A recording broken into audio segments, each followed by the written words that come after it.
नमस्कार, खबर भारत में आपका स्वागत है। मैं हूं मनीष जैन। खंडवा वह पुण्य माटी है, खंडवा वो पवित्र धरा है जहां पर अनेक संतों ने अपने आशीष लुटाए हैं। खंडवा वो पवित्र धरती है जहां पर दादाजी धूनीवालों ने चिर विश्राम लिया है। दादाजी धूनीवाले हों, शिरडी के साईं बाबा हों या सेगांव के गजानंद महाराज, इन सभी ने पीड़ित मानवता के कल्याण के लिए काम किया। ये सभी 20वीं सदी के महान संत थे। दादाजी धूनीवाले यानी कि स्वामी केशवानंद जी महाराज, उनके दर पे, उनके दरबार में क्या राजा क्या रंग, सबका कल्याण हुआ, सबके कल्याण के लिए उन्होंने कार्य किया। आइए आज के इस अंक में हम देखते हैं दादाजी धूनीवाले की अलौकिक लीलाएं।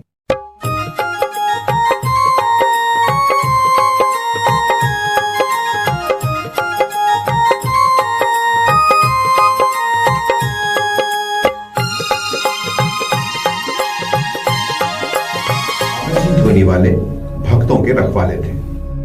उनका संदेश साफ था, जो मौके भजे वो आपको तारो, जो न भजे वो आपको मारो। दादाजी की चर्या अवधूत संत जैसी थी। उनकी अटपट वाणी में संसार का सार छिपा होता था। जबलपुर के एक भक्त कुंदनलाल ब्राह्मण, जो कि पेशे से शिक्षक थे, अचानक पागल हो गए। उनके परिवार वालों ने उन्हें साकलों से बांधकर दादाजी के समक्ष लाया गया। दादाजी ने देखा और एक डंडा मारा तो वह साकल तोड़कर भाग गया। भक्त बमुश्किल उसे फिर से पकड़कर लाए और खंबे से बांध दिया। 2-3 दिन उसे ऐसे ही बंधे रहने दिया।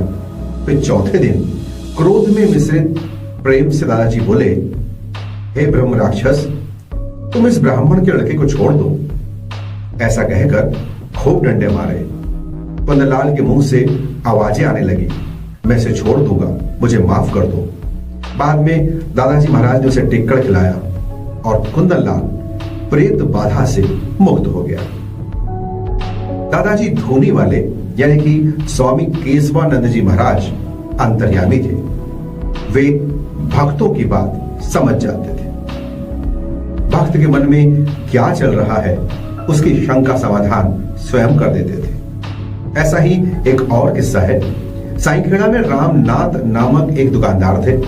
60 साल की उम्र तक उनके परिवार में कोई संतान न थी। एक बार रामनाथ की पत्नी दादाजी के चरण स्पर्श करने को पहुंची तो दादाजी ने उनसे कहा कि आम रख ले, तेरे यहां मोड़ा हो जाएगा। रामनाथ की पत्नी ने घर आकर आम खाया। 9वें माह में उनके घर में लड़का हो गया। घर में खुशियां मनाई गई, मिठाई बांटी गई। लड़का 2 साल का हो गया, तभी उसे बुखार आया और वह शांत हो गया। इस बीच रामनाथ न तो दादाजी के पास गया और न ही नारियल चढ़ा पाया। लड़के की मौत पर उसे दफनाते समय जैसे ही दादाजी धूनीवाले की जय का उद्घोष हुआ, लड़का रोने लगा। फिर क्या था, सभी वापस आए। दादाजी के पास बाजे गाजे के साथ निशान के साथ पहुंचे। दादाजी ने रामनाथ के बाल पकड़े और कहा, सबको मिठाई बांटी, हमको एक नारियल भी न दिया।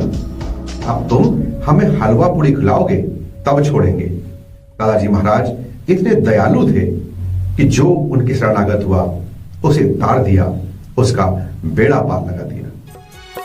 दादाजी धूनीवाले आया तुम्हारे दर पे,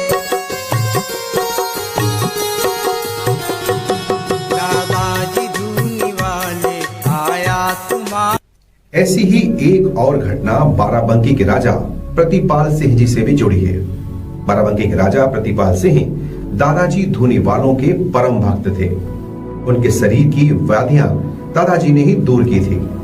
बताते हैं कि सन 1938 में छोटे दादाजी महाराज अचानक बाराबंकी पहुंचे। वहां पहुंचने पर उन्हें यह बात ज्ञात हुई कि राजा साहब का देहांत हो चुका है।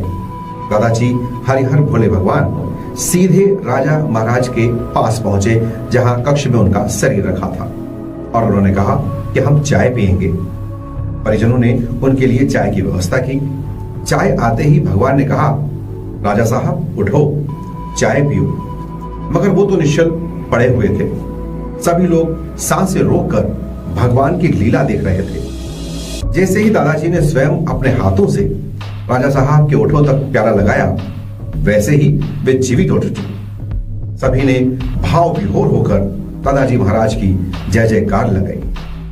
दादाजी के समक्ष सदैव यह सिलसिला चलता रहता था। दूर दूर से भक्त आते, दादाजी की सेवा करते। कोई दुख परेशानी होती उसका निदान भी पाते। इसलिए दादाजी के स्थान को आज भी दरबार कहा जाता है। जैसी अर्जी लगती है, जहां न्याय नीति है, जहां संघ का समाधान होता है।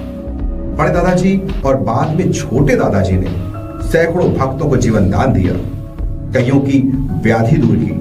उनके पास आने वाला सदा उनके लिए उनका हो जाता था। दादाजी की दया क्या गरीब क्या अमीर, सब पर एक जैसी होती थी। दादाजी ने हिंदू मुसलमान का भी कभी भेद नहीं किया। उन्होंने राजा रंग सबको एक जैसा आशीर्वाद दिया। यही कारण है दादाजी दरबार में आज भी समानता, समरसता और सर्वधैर्यता देखने को मिलती। आया तुम्हारे दर पे दादाजी धूनी वाले, आया तुम्हारे दर पे इस जग में मेरे दादा, इस जग में मेरे दादा। एक बार साईं खेड़ा में ही मेहर के राजा आए। वे लकवे की बीमारी से परेशान थे। दादाजी के दर्शन के लिए वे जैसे ही झुके, दादाजी महाराज ने डंडे से प्रहार कर दिया। यह देख उनके प्राइम मिनिस्टर ने पिस्तौल निकाली और दादाजी पर गोली चला दी। मगर दादाजी का चमत्कार से पिस्तौल में गोली नहीं निकली। बाहर जाकर देखा तो पिस्तौल भरी हुई थी। इस घटना से दादाजी क्रोधित हो गए और दादाजी चबूतरे से उतरकर दालान तक पहुंच गए। उन्होंने कहा, वामन के मूड़ा को मार। पिस्तौल ले आ 18 नली की। दादाजी ने द्वार पर बैठे एक बीमार को आवाज लगाई और कहा कि तुम्हारे सामने के कुत्ते को भगाओ। उसे लकड़ी फेंक कर मारी। दरअसल बरसों से लकवाग्रस्त इस ढीमर के लिए चलना फिरना भी संभव न था, मगर दादाजी का आदेश पाकर वो दौड़ पड़ा। उस ढीमर का लकवा भी ठीक हो गया। इधर मैहर के राजा क्षमा मांगते रहे। दादाजी धोनी वालों ने कहा कि जाओ, 15 दिन का खेल है।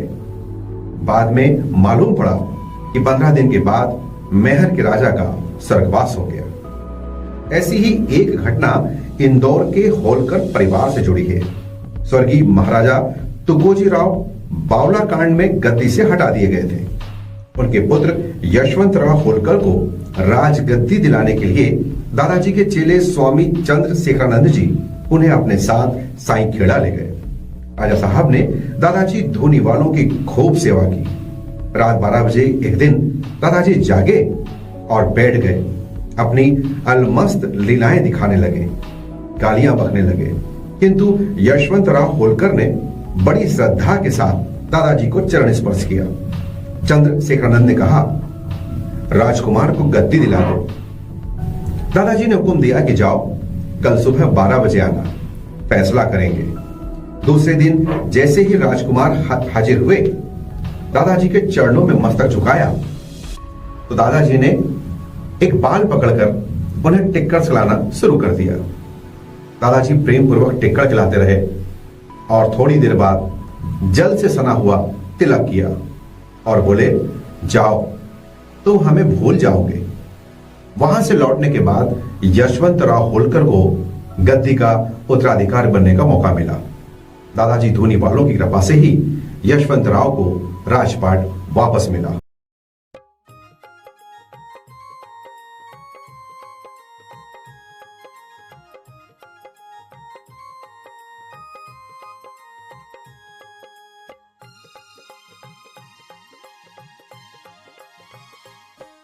ये था हमारा आज का अंक। खबर भारत का यह प्रयास आपको कैसा लगा, हमें अवश्य बताएं। हमारा चैनल लाइक करें, सब्सक्राइब करें, कमेंट करें। अपने सभी इष्ट मित्रों को और दादाजी धोनी वालों के भक्तों तक इस धारावाहिक को शेयर अवश्य करें। अगले गुरुवार एक नए संस्करण के साथ, एक नई चर्चा के साथ हम आपके पास फिर आएंगे। तब तक के लिए हमें इजाजत दीजिए। नमस्कार। जय श्री दादाजी की। करना भैया कर ले गुरु का ध्यान। भज लो दादा जी नाम, भज लो हरिहर जी नाम, भज लो दादा जी नाम, भज लो हरिहर जी नाम।